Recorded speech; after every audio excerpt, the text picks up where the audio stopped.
ನಿನ್ ತಂದೆನ ಎಷ್ಟು ಅರ್ಥ ಮಾಡ್ಕೊಂಡಿದ್ಯಾ? ಹೇಳಿದ್ ಸರಿ ಅನ್ಸಿದ್ರೆ ನೀವ್ ನನಗೆ ಹೇಳ್ತಾ ಹೋಗಿ. ರೈಟ್, ನೀನ್ ಚಿಕ್ಕೋರಿದ್ದಾಗ 3 ವರ್ಷ ಇದ್ದಾಗ ನಿಮ್ ತಂದೆ ಬಾರ ಪುಟ, ಅಯ್ಯೋ ಈಗ ಬಂದ ಎದಳ ಮೇಲೆ ಒಚ್ಚು ಹೋಗಿದ್ದ ಸ್ಕೂಲಿಗೆ. ನೀನೇನ್ ಹೇಳ್ತಿ ಗೊತ್ತಾ ಅವಾಗ? ಅಪ್ಪ ಅಲ್ಲಿ ಹೋಗಿದ್ದ ಟೀಚರ್ ನನಗೆ ಹಿಂಗಂದ್ರ ಅಂತ. ನೀನ್ ಅವಾಗ ನಿಮ್ಮಪ್ಪ ಏನ್ ಮಾಡ್ತಿರ? ಹೌದಾ ಪುಟ ಹಂಗಾರ್ದ ಮತ್ತೇನಂದೆ? ಹೌದಾ ಮತ್ತೇನಂದೆ? ಅಲ್ಲೇ ಹೋಗ್ಲಿ ಬಿಡ. ಇದನ್ ಮಾಡಿದ್ನಾ ಇಲ್ಲ ನಿಮ್ಮಪ್ಪ ಹೇಳು? ನಿಮ್ಮೆಲ್ಲರ ಲೈಫಲ್ಲಿ ಇದನ್ನ ಮಾಡಿದ್ನಾ ಇಲ್ಲ ಅಪ್ಪ? ಎತ್ಕೊಂಡ್ ಕುಡ್ದಾಡಿ ಮುದ್ದಾಡಿ ಹಗ್ ಮಾಡಿ ಮಾಡ್ತಿದ್ನಲ್ಲ?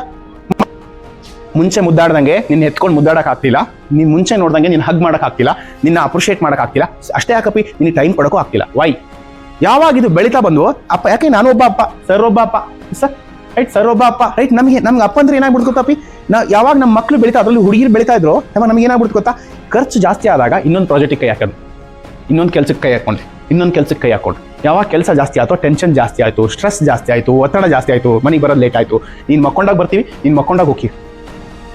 ದೆನ್ ಈ ಒತ್ತಡ ಜಾಸ್ತಿ ಆಗಿ, ಈ ಸ್ಟ್ರೆಸ್ ಜಾಸ್ತಿ ಆಗಿ ನಾವು ಮನೆಗೆ ಬಂದಾಗೂ ಕೂಡ ಅದು ಕನೆಕ್ಷನ್ಸ್ ಯಾಕೆ ನಗು ಇರೋದಿಲ್ಲ? ಯಾಕೆ? ಬಾಡಿ ಟಯರ್ಡ್ ಆಗಿದೆ, ಮನ್ಸಿಗೆ ಇಷ್ಟ ಇದೆ. ಹಂಗಾಗಿ ಇವಾಗ ನೀವು ಅಪ್ಪಗೆ ಮುದ್ದಾಡಕ್ಕೆ, ಹಿಡ್ಕೊಳ್ಳೋಕೆ, ಹಗ್ ಮಾಡೋಕೆ ಆಗೋಲ್ದು. ಯಾಕೆ ಅಂದ್ರೆ ಖರ್ಚಿನಿಂದ ಓಡೋದ ಮನುಷ್ಯ ಆತ.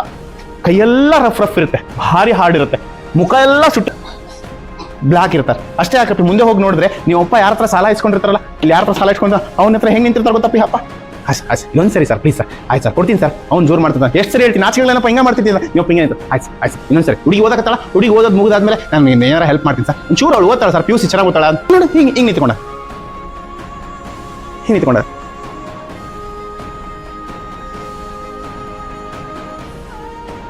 ಸೊ ನೀನ್ ಇಲ್ಲಿ ಹೆಂಗಿದೀಯಾ ಅಂತ ಕೇಳಿದ್ರೆ ನೀನು ಅದ್ರ ಬಗ್ಗೆ ಕಾಳಜಿನೇ ಇಲ್ಲಲ್ಲ,